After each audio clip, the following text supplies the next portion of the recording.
अब ये भी देखो यूएसए के जो बॉन्ड्स हैं ये कौन कौन ओन करता है। जापान हाईएस्ट बॉन्ड होल्डर है, ये हम आपको ऑलरेडी बता चुके हैं, एंड उनको अपनी प्रॉब्लम्स है इसलिए उनको यूएसए के बॉन्ड्स बेचने पड़ेंगे। यूएई की अगर बात करो तो वो तो ऑलरेडी फाइनेंशियल लाइफलाइन लेके बैठा है from the United States of America, and ये फाइनेंशियल लाइफलाइन एक्चुअली अमेरिका के लिए है, यूएई के लिए नहीं है। समझाता हूं कैसे।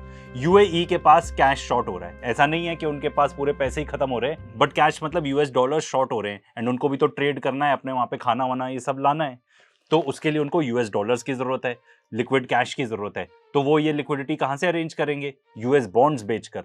तो भाई अमेरिका ने यूएई को बोला कि भाई तुम हमारे ये बॉन्ड्स मत बेचो, क्योंकि जितने बॉन्ड्स बेचोगे उतना बॉन्ड के रेट बढ़ जाएंगे, उतना हमको इंटरेस्ट देना पड़ेगा। तो भाई हम तुमको एक सर्टन इकोनॉमिक लाइफलाइन दे देते हैं, मतलब ये तुम्हारे पास पैसे अवेलेबल हैं, सॉर्ट ऑफ क्रेडिट लिमिट, इसको यूज करते रहो, बट हमारे बॉन्ड मत बेचो। एंड ये जो यूएई है वो इन टर्न फाइनेंशियल लाइफलाइन किसको दे चुका है? बहरीन को, क्योंकि बहरीन के पास लिक्विडिटी शॉर्टेज हो रही थी, यानी कैश की शॉर्टेज हो रही थी। तो अब ये प्रॉब्लम क्यों है? क्योंकि रन ऑन द बैंक हो सकता है। इमेजिन करो कि एक बैंक है, ठीक है, वहां पे लोगों ने अपने डिपॉजिट्स रखे हुए हैं, वही सेम डिपॉजिट्स को यूज करके एंड आरबीआई से लोन उठाकर वो बैंक लोन्स देता है, तो कंपनीज को लोन देता है ताकि इकोनॉमी चल सके। इनफैक्ट कोई भी बैंक है तो वो जितने डिपॉजिट्स रखता है उससे कहीं ज्यादा तो वो लोन देता है। तो अब आप इमेजिन करो कि भाई अफवाह फैल जाए कि भाई इस बैंक में पैसे खत्म होने वाले हैं, ये बैंक डूबने वाला है, तो फिर सारे डिपॉजिटर्स क्या करेंगे? जाके बैंक को बोलेंगे भाई हमारा पैसा वापस लाओ। इनफैक्ट बैंक में एज सच भले ही कोई प्रॉब्लम ना हो, बट ये अफवाह ही काफी है। अब यही सेम चीज यूएस बॉन्ड्स के साथ हो सकती है। अगर सारे लोग पहुंच जाएं कि भाई हमको हमारे पैसे दो वापस, ठीक है, ये बॉन्ड मुझे बेचना है, तो क्या अमेरिका ये सब इन टर्न वापस कर पाएगा? आंसर इज बिल्कुल नहीं। एंड इनफैक्ट अगर कुछ लोग जाके फटाफट बॉन्ड्स बेचने भी लगे तो ये जो इंटरेस्ट रेट है वो भी बहुत ज्यादा बढ़ जाएगा, अमेरिकन इकोनॉमी कोलैप्स हो सकती है। इसलिए वो कभी भी नहीं चाहेंगे कि भाई लोग आके बॉन्ड्स बेचने लगे, वो ये चाहेंगे कि भाई ठीक है, जो तुमको पैसे चाहिए, लाइफलाइन चाहिए, वो ले लो। अब इसके ऊपर और ऐड कर दो, क्यों मैं कह रहा था कि Iran has United States of America where it wants. Iran ने अमेरिका को एकदम चोक होल्ड में किया हुआ है ऐसे। क्यों?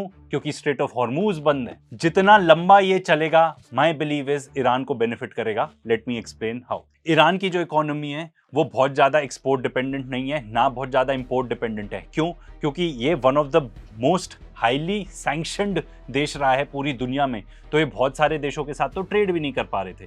फॉर एग्जाम्पल इंडिया ईरान से ऑयल खरीदता था, पर जब से यूएस के सैंक्शंस लग गए, इंडिया इनफैक्ट ईरान से रुपीज में ट्रेड करने लगा। बट उसके बाद जब यूएस ने और प्रेशर डाला तो हमने बोला कि भाई हम आपके साथ ट्रेड ही नहीं कर पाएंगे। ऐसे बहुत सारे देश हैं पूरी दुनिया में। चाइना ट्रेड कर रहा था बिकॉज चाइना ने बोला कि भाई यूएस, आई डोंट केयर आप किसको सैंक्शन कर रहे हो, मैं तो जिसके साथ ट्रेड करना चाहता हूं मैं करूंगा। सबसे पहले तो जो अमेरिका ब्लॉकेड भी करके बैठा है वो भी बहुत ज्यादा सक्सेसफुल है नहीं। ईरान काफी अपनी सारी शिप्स निकाल लेता है। अगर किसी तरह वो ब्लॉकेड सक्सेसफुल भी होता है तो भी ऐसा नहीं है कि वो पूरा कट ऑफ है। उसके पास कैस्पियन सी का रूट है जिससे वो रशिया एंड बाकी देशों के साथ ट्रेड कर सकता है।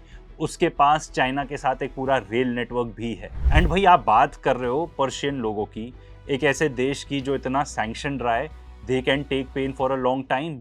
इनको आदत है दर्द झेलने की। एंड वही आप कंपेयर करो बाकी देशों से, सऊदी अरेबिया, कतर, यूएई, भाई ये लोग बहुत ज्यादा सर्वाइव ही नहीं कर सकते। ये तो अपना मेजॉरिटी ऑफ जो खाना है वो भी इंपोर्ट करते हैं, एंड इनका मेन सोर्स ऑफ रेवेन्यू क्या है?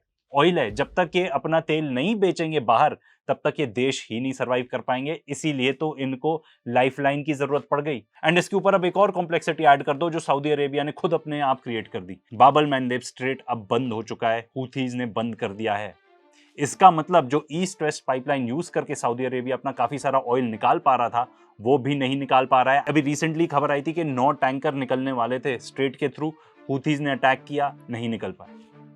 अब इसके और भी बहुत सारे इफेक्ट हैं जो हम पहले डिस्कस कर चुके हैं कि ईरान ये कह रहा था बहुत सारे वेसल्स को, बहुत सारे ट्रेडिंग कंपनीज को, बहुत सारे देशों को कि भाई अगर आप चाइनीज युआन में ट्रेड कर रहे हो अपना पर्टिकुलर क्रूड ऑयल, तो हम आपको वहां से निकलने देंगे, पर अगर आप यूएस डॉलर में ट्रेड कर रहे हो तो बिल्कुल भी नहीं। तो इसका मतलब डी डॉलराइजेशन भी बहुत फटाफट हो रहा है। ऑयल जो बैक इन द डे कोई सोच भी नहीं सकता था कि यूएस डॉलर के अलावा किसी और करेंसी में ट्रेड होगा, वो आज के डेट में रूबल्स में भी ट्रेड हो रहा है, इंडियन रुपी में भी ट्रेड हो रहा था, बिकॉज इंडिया रशिया से काफी ऑयल खरीद रहा था in Indian rupees. Chinese yuan में तो ट्रेड हो ही रहा है। एज अ रिजल्ट डॉलर पर भी प्रेशर पड़ रहा है। And this could be the reason कि अमेरिकन गवर्नमेंट ने ये डिसाइड किया कि भाई हमको येन को हेल्प आउट करना है तो हम यूरो बेचेंगे, डॉलर नहीं। तो तो इसलिए आज के डेट में हमें ये देखना पड़ेगा, जो बहुत ही अच्छा इकोनॉमिक इंडिकेटर है कि यूएस के ट्रेजरी बॉन्ड्स क्या कर रहे हैं। अगर वो बहुत ऊपर जाते हैं तो वो अमेरिकन इकोनॉमी के लिए अनवायबल हो जाएंगे।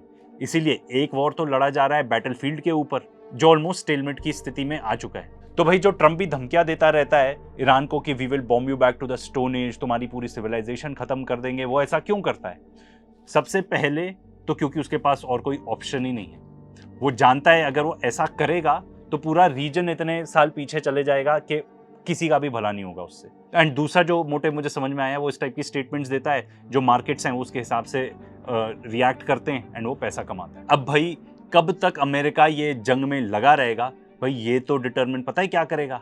आपने ये वाला कैच फ्रेज सुना होगा, इट्स द इकोनॉमी स्टूपिड। ये एक एडवाइजर था बिल क्लिंटन का जिसने ये फ्रेज बताया था, क्योंकि वो कहता था कि भाई क्या चीज़ है ऐसी जो अमेरिकन वोटर्स को अफेक्ट करती है, तो वो कहता था इट्स द इकोनॉमी स्टूपिड।